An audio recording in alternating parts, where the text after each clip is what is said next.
আসসালামু আলাইকুম, সবাই কেমন আছেন? আশা করি সবাই ভালো আছেন।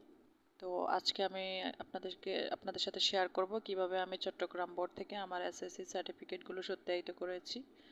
আপনারা যারা চট্টগ্রাম বোর্ড থেকে এসএসসি এবং এইচএসসি পাস করেছেন তারা আমার মতো করে খুব সহজেই মাত্র 3 দিনের মধ্যেই আপনাদের জরুরি যে কাগজপত্রগুলো সেগুলো অ্যাটেস্টেশন করতে পারবেন। স্পেশালি হচ্ছে যে সার্টিফিকেট অ্যান্ড মার্কশিট। এছাড়া আর অন্য কোনো কাগজপত্র অ্যাটেস্টেশন হয় কিনা সে সম্পর্কে আমার কোনো আইডিয়া নেই। আমি যেহেতু আমার এসএসসি সার্টিফিকেটগুলো আর মার্কশিট অ্যাটেস্টেশন করেছি সে বিষয়ে আপনাদের সাথে আজকে শেয়ার করতে এসেছি। তো আমার বাসা যেহেতু অক্সিজেন, আমি অক্সিজেন থেকে হচ্ছে 3 নাম্বার বাসে করে মুরাদপুর আসলাম। এরপর মুরাদপুর থেকে একটু হাতের ডান দিকে আসলেই চট্টগ্রাম বোর্ডটা পাওয়া যায় আর কি।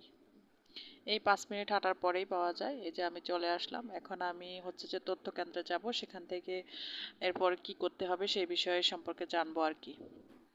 তো ইনশাল্লাহ দেখা যাক তথ্য কেন্দ্রে গিয়ে কি ওনারা কি ইনফরমেশন দেন, নেক্সট স্টেপে কি করতে হবে আমাদেরকে। তো যেহেতু এখানে আন্দোলন চলতেছিল আসলে এইচএসসি পরীক্ষা বাতিলের জন্য, অনেকে বলতেছিল অটো পাস, এর মধ্যে হচ্ছে বৃষ্টি, অনেক খারাপ অবস্থা ছিল। আর অনেকগুলো ট্রাক ছিল, আসলে অনেক বেহাল অবস্থা ছিল, আমার যাওয়াটা খুবই কষ্টকর হয়ে গিয়েছে। যাই হোক, কোনো রকম ভাবে কষ্ট করে হলেও গিয়েছি, কিছু করার ছিল না। তো যাওয়ার পরে তথ্য কেন্দ্রে জানতে পারলাম যে আমাকে হচ্ছে 205 নাম্বার কক্ষে যাইতে হবে। এসএসসি এবং এইচএসসির মার্কশিট এবং সত্যায়িত সম্পর্কে সব ধরনের কাজ আসলে 205 নম্বর কক্ষ থেকেই হয়। তো আমি লিফটে উঠে গেলাম। আঙ্কেলটা বলতেছিল, মা তুমি সিঁড়ি দিয়ে গেলেও তো পারতা। তো যাই হোক, আমি তো অলস ব্যক্তি, সেই জন্য আমি লিফটে করেই গেলাম, এই আর কি। তো সর্বপ্রথম আপনারা 205 নাম্বার কক্ষে যাবেন। যাওয়ার পরে আপনাদেরকে ওখানে একটা আবেদন ফর্ম দিবে। ওই আবেদন ফর্মটা আপনারা সুন্দর করে ফিল আপ করবেন, দেখবেন যাতে কোনো ভুল না হয়, একটু খেয়াল রাখবেন সেই বিষয়ে। তো আস্তে আস্তে যাচ্ছি, আমার আসলে অত তাড়াহুড়া নেই, আমি একদম আস্তে ধীরে করেই যাচ্ছিলাম, হাতে সময় নিয়ে গিয়েছিলাম আর কি। যদিও এসব কাজে একটু তাড়াহুড়া না করাই ভালো। তো সর্বপ্রথম আমি 205 নাম্বার কক্ষে গেলাম। তো আপনাদেরকে আমি একটু ফর্মটা দেখিয়ে দিচ্ছি, এটা দেখতে ঠিক কেমন হয়। এই যে এখানে দেখিয়ে দিচ্ছি, আমি আসলে আনফরচুনেটলি আমি আমার যে ফর্মটা সেটা আমি ফিল আপ করে ফেলেছিলাম, সেজন্য আপনাদের সাথে শেয়ার করতে পারিনি। এই যে এই ফর্মটা আপনারা সুন্দর করে ফিল আপ করে দিবেন। আপনাদের রোল নাম্বার লাগবে, এসএসসি এইচএসসি যেটাই হোক, এক আবেদন ফর্ম দিয়ে আপনারা যদি এসএসসি এইচএসসি দুইটাই থাকে দুইটার জন্যই আবেদন করতে পারবেন।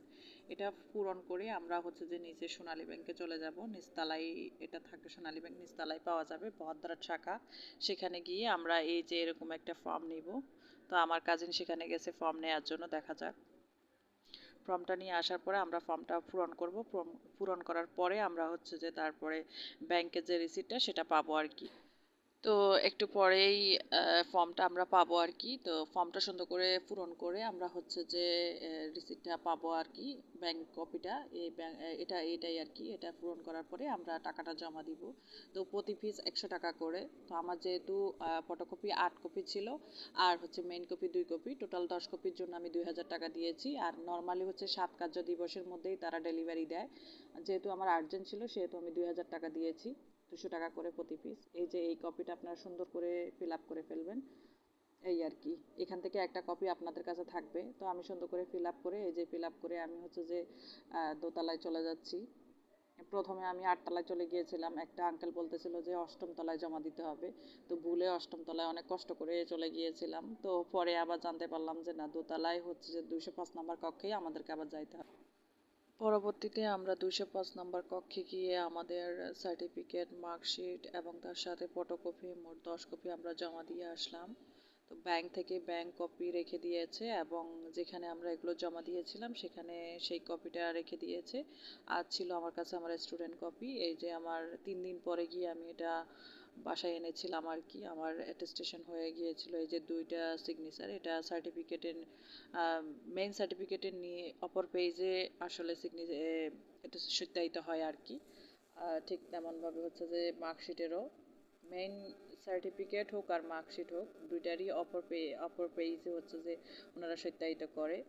আর ফটোকপিতে হচ্ছে যে যেটা প্রথম পেজে ওনারা করে দেয় আর কি। তো আপনারা চেক করে নেবেন, এটা শুরুতেই ওনারা বলে দেয় যে সবগুলাতে সিগনেচার পড়ছে কিনা একটু, বা ভেরিফাইড হয়েছে কিনা একটু দেখে নেবেন, চেক করে নেবেন, এটা আপনাদের দায়িত্বে আপনারা করে নেবেন।